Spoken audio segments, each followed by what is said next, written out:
privy to this Chandler Jones situation? Bro, listen, that stuff, it's serious, bro. And that makes me think about, when I was with the coach, bro. Like I've literally heard a GM tell somebody, or tell me that you're dead to me.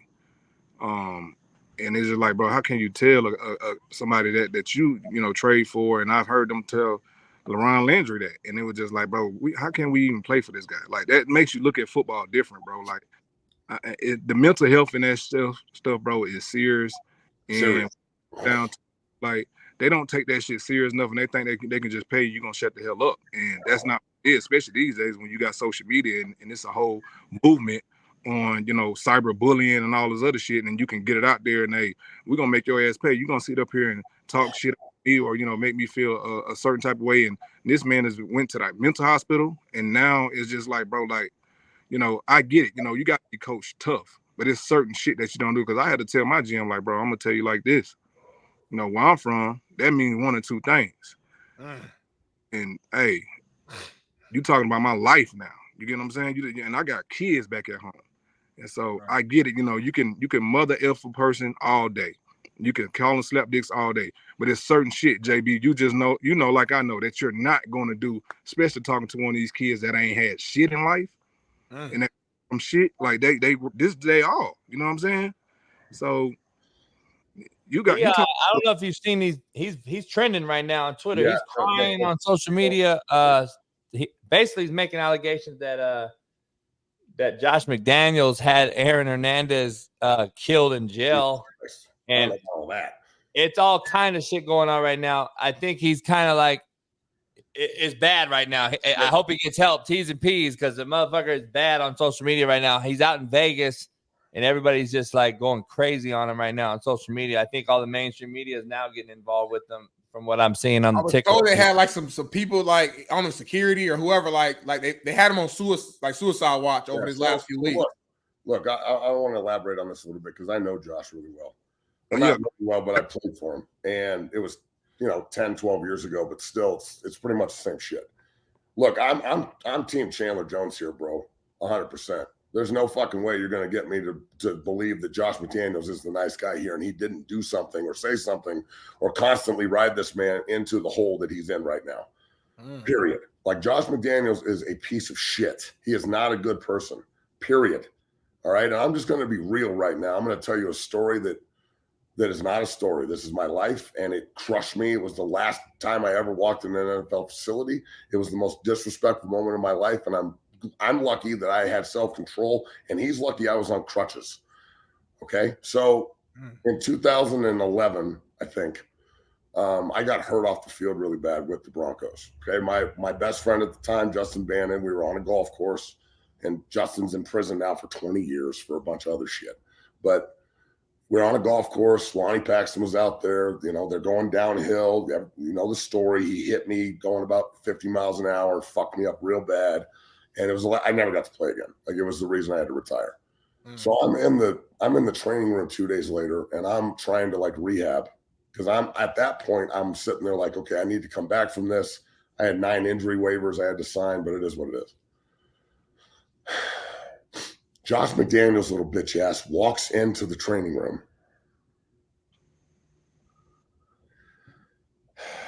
and sticks his fucking head in the door. And I'm up. If anybody that's ever played for the Broncos, the training room down here, like the hot tub and the cold tub are elevated. So you have to, like, if you ever seen Peyton Manning with his helmet on with his foot in the tub, that's essentially what I was doing when I was to my knee. So, and I'm on crutches. I can't chase this motherfucker. So he walks in and opens the door, and he doesn't say, "How are you doing?" He didn't call me afterwards when I was in the hospital. Nothing. Like, I reached out to him, no response. I see him when I see him on Tuesday or whatever, and he opens the door and goes, "Golf cart, huh?" And starts laughing hysterically, and just turns around and walks out. And I was like, man, fuck you, Josh. I was not happy. I thought it was a real bitch move. And he just turned and walked off snickering. And I got up. I dried myself off. I crutched into the fucking locker room. I put all my shit in a black plastic bag. I turned around and said, this isn't a fucking family or a football team. That's a fucking total narcissist that doesn't give a shit about his players. I could have dropped dead and he would have made a joke about it. You guys think this is fucking funny? You guys think that me putting in fucking work for 20 years to get to this point and lose my career because of this is fucking funny? You think the fact that I have to sue my best friend now potentially to get money because you guys aren't going to cover an off the field fucking injury, and I'm blackballed, right, for being for walking on a golf course and getting hit? Sorry, I can't see left. I know that's fucking funny too, right, Josh? Ha ha, motherfucker. So I personally think that he probably did this to Chandler Jones on purpose to get rid of him or to cause a turmoil so it doesn't look bad for Josh. But Josh McDaniels is a total piece of shit. He's a terrible coach. You should not trust him at all. He'll throw you under the bus as fast as he can, point in case. I don't know any players that appreciate and respect this man. Everybody loathes him that we played with. And to be honest with you, that is soulless shit. If you don't have any compassion for people when they work for something their whole lives and then it just blows up in front of them, like Josh McDaniels is the kind of fucking guy who like blames mental health on the person. They're weak. Why would they need to go see a shrink? How could he kill himself? What a pussy. That's what this motherfucker thinks like. And I personally think he's a cancer, and the Raiders get everything they deserve by hiring him. And I'm team Chandler Jones here. I'm team player 100%. You know, I know that like that story, I'm sure there's going to be people like laughing and shit about it. Again, you'll never do that to me. You'll only do it in the chat. And you know, like this is our life. The reason we get paid so well, like T Rich brought this up earlier, like fans giving us shit. Well, I'm out of the league at 30. So my earning potential from 22 to 30, I got to stack chips, dog. I don't get to make fucking $10 million a year when I'm 31 when I get out of the league. Everybody out here in the real world, like, I'll just be real here. Like Altitude Sports Radio, I love doing it and shit. It's fun, but it's a hobby, bro. I make $50 an hour. It's not like it's a joke. I couldn't even do it if I didn't have other businesses. Yeah. So like this perception that everybody out here is like rolling in Scrooge McDuck fucking coins. Number one, that's wrong. Very, very few of us have fuck you money. There's no guaranteed contracts in the NFL. And if you don't get everything you can get up front, you're never going to get it in the back end because the NFL's pension department won't give you your 401k and they won't give you your annuity and they won't give you your fucking disability and you can't get your neurocog benefit because I'm not drooling on myself, even though my head hurts. Like benefits that I earned that I can't get that they fight me about. So look, man, I think that the players, even though they do have more power than they ever have, they don't have enough. And I wouldn't be mad if everyone just went on strike again, because I personally think that there's a massive fucking problem. And it starts with shit like this. There's no accountability for being a piece of shit at the top anymore. Sean Payton can treat his guys however they want, and they have to take it because if not, he'll just cut them and blame it on them. And by the way, he is self-sabotaging 100%. Like the fact that McDaniels can get another job when people just loathe him and he's such a piece of shit. Like, come on, man. At some point, you've got to look at guys like Mike McDaniel and Kyle Shanahan and dudes that can actually relate to their players and, like, give a shit about them and care. I mean, and this is the other thing. Like, Mike Tomlin, there's a reason Mike Tomlin is so revered. I saw him yesterday in a video with George Pickens, and he's like, George has got 4 guys working around him. And he's like, oh, you need a stretch therapist and a massage. And he's giving him shit and joshing him, and that's what friends and coaches do. And then he goes, I don't give a fuck what we got to do, Pick. If you need 7 guys, I'll get you 7 guys. You just go out there and ball the fuck out on Sundays, homie. And that's what coach-player relationships is supposed to be. It's not supposed to be one way, and it damn sure is not supposed to be Josh McDaniels just levying this like Joffrey hammer over and over again, like he's this little fucking ruler of the NFL world, when in actuality, he hasn't figured out yet that the players support him. You can't win without players, dog. You can't just get rid of your whole team in Denver and expect to win. Same thing in Oakland or in Vegas. So I know I'm talking a lot there, but that should give you a portal to Josh McDaniels. Anybody that thinks that like Chandler, is Chandler Jones in crisis right now? Yes. Should we be helping this man instead of fucking criticizing him? 1,000% help him. Don't criticize him.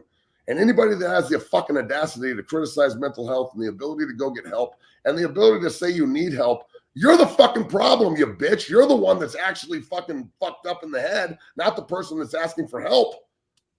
Sorry. Yeah, I always say, Matt, mental health chooses us. We don't choose mental health. It's clearly chosen him right now, and he's he's got a fucking he's desperately seeking something right now, and somebody he's seeking our help. To me, the fact that he's out here publicly doing stuff, that's his way of, you know. If you're one of us, Google gobble, one of us. If you're one of us, and you put that shit out on social, that's a cry for help, dude. Period. Yeah, I would never, unless it was serious. It has to be that serious. Yeah, bro. If you put if you know Chandler, like that's the last of the.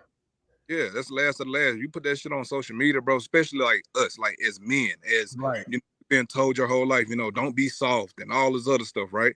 Where that's natural for a man to think like that, you know. Or I can't talk to nobody, you know, and you know, I've been through that, bro. Like I seen it, bro.